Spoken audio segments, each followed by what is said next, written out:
Yo! Whoa! Does he have money? No. Where's the nunchuck? Yo! So single-family homes, right? People, right, always give residential real estate a bad name. Like, oh, it sucks. It's not worth it. I love Grant Cardone, but he's more doors are better. It's peanuts to deal with single-family homes or even residential. He's like, you got to do more doors, more doors, more doors.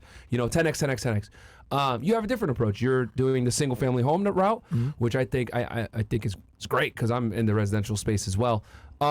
What is the main reason why you stick to single-family homes and stay away from the duplexes, triplexes, and commercial real estate? In the game of real estate, people get into these debates about strategy. They're like, oh my gosh, are you flipping? What strategy are you leveraging? Are you doing land development, entitlements? And I'm like, every one of those strategies has an ROI associated with it, but it has other vectors that you got to look at. It's like, okay, yes, how much money is it going to make me? But then is it a job or is it passive? So how much time is it going to take? By the way, is it hard or easy?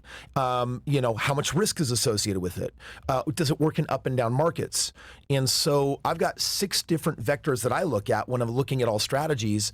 And the reason why I roll with single family is because for me, I can produce the highest ROI with the least time, the least effort, and the least risk. It works in up and down markets and it provides a service. Yeah. And so, I had Cardone on my podcast and he's like, dude, why aren't you doing multifamily? I said, it's because I like more money. It's called higher ROI.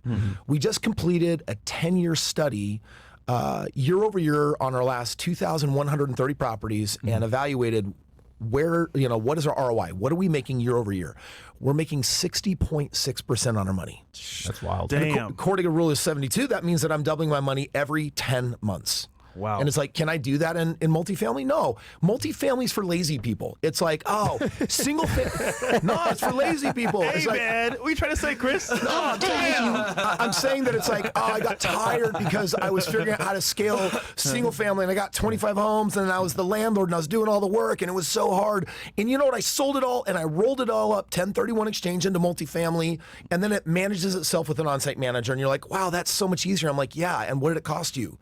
How much of your future did it cost you on the money you're not making because you're lazy? So, to the credit of people out there that do multifamily, it's not just lazy and easier. They just can't figure out how to scale single family. And I always just told myself 20 years ago, if I can figure out how to scale this game, which I don't know anyone that's scaled as big as I have, but if you can figure out how to scale it, then you're going to make way more money than multifamily. And so I basically said, okay, let's take on Mission Impossible.